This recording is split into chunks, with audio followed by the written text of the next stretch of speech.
So we're gonna go over what is in your watercolor to go kit. Okay, so we're going full remote. I need you guys to come pick up these supplies based on your responses from the form from Friday. If you haven't filled that out, I don't have any supplies for you. Too bad. You need to go get yours on your own. Everyone needs to come get my watercolor palettes, even if you bought your own. I realize that it's going to be a lot easier if we're all using the same watercolor paints and colors, so it'll work the same on everyone's. Okay, so you have to come pick up the paper and the watercolor paints from me. If you have the ink pens and brushes, by all means. And that doesn't mean you can't still use your watercolor palette, but for our exercises, I want us to be using the same thing. So if you said that you don't have any supplies, then you have everything you need from me in a Ziploc bag with your name on it. It's important when you come get supplies from the greeter that you get the one with your name on it, okay? Because some of them don't have all the supplies, because some people have certain supplies, etc. Okay? And if you pick up your bag and you think you're missing something, like you needed a watercolors, but they're not in there, then you need to walk down to my classroom and come get them for me. So to introduce what is in these bags, okay, I want you guys to be very careful.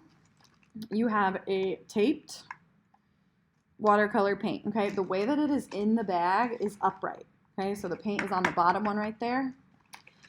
If you don't have any black ink pens, I've given you an ultrafine point Sharpie and then a 0.5 millimeter ink pen in a micron, okay? Be really gentle with this. If you end up smushing the tip, then you have to get your own, okay? Because you'll need at least 2 thicknesses of liners. If you have more of these, excellent. You're going to be able to use them really well.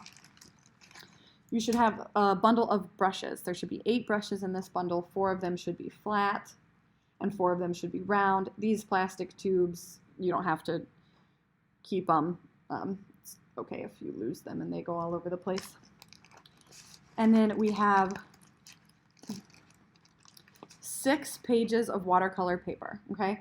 You have 5 pieces that are 8 inches by 9 inches, okay? We're gonna do small formative artworks on these that will be for a grade, and they will be more than just like technique exercises. So you have 5 of those.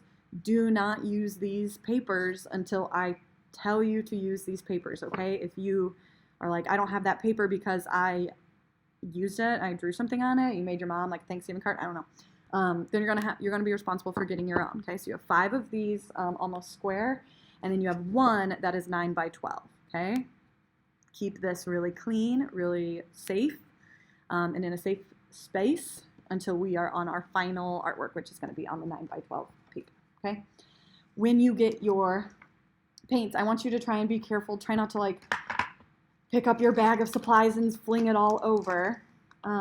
These are poured watercolor paints. So I want you to carefully undo the tape, and then I've given you 2 circular palettes, okay? I have poured watercolor, liquid watercolor, like watercolor paint that comes in a tube, into these circles and then dried it, okay? So what you can do when you're using this is you will use this one to reconstitute your paints, get them wet, and you'll pull pigment from this. And then you can mix in this tray. So this tray, it's really important that you keep your paints clean, uncontaminated. So rinse your brush really good while you're using them. This is your palette, okay? Don't mix in this one, mix in this one. That's why I'm giving you 2, okay? Please don't lose these. Eventually you're gonna need to return them for me. We can reuse these over time. But when we're done painting for the day, you'll just leave these open to dry. And then the next day we'll be able to get them wet again. Because these are poured paint and they are dry and these are very smooth buckets, some of your dried paint might be like chipped off. Okay, so my, looks like my Viridian green right here is, you know, broken because it like came off of that. That's okay. When I get that wet, that's gonna turn back into liquid, but I just want you to be careful. That's why I don't want you like shaking these so much, and that's also why I've taped a lid on top. But if you end up with your bag and you have like blobs of paint down here loose in the bag, then just put them back in your palette and make sure they're in the right, make sure you're not putting 2 colors together. And then that's how we'll use that, okay? So try and keep that kind of upright. I've taped them all together, so it shouldn't be too difficult for you guys. And then once you have your watercolor supplies from me, then we're going to start beginning on our first watercolor exercise.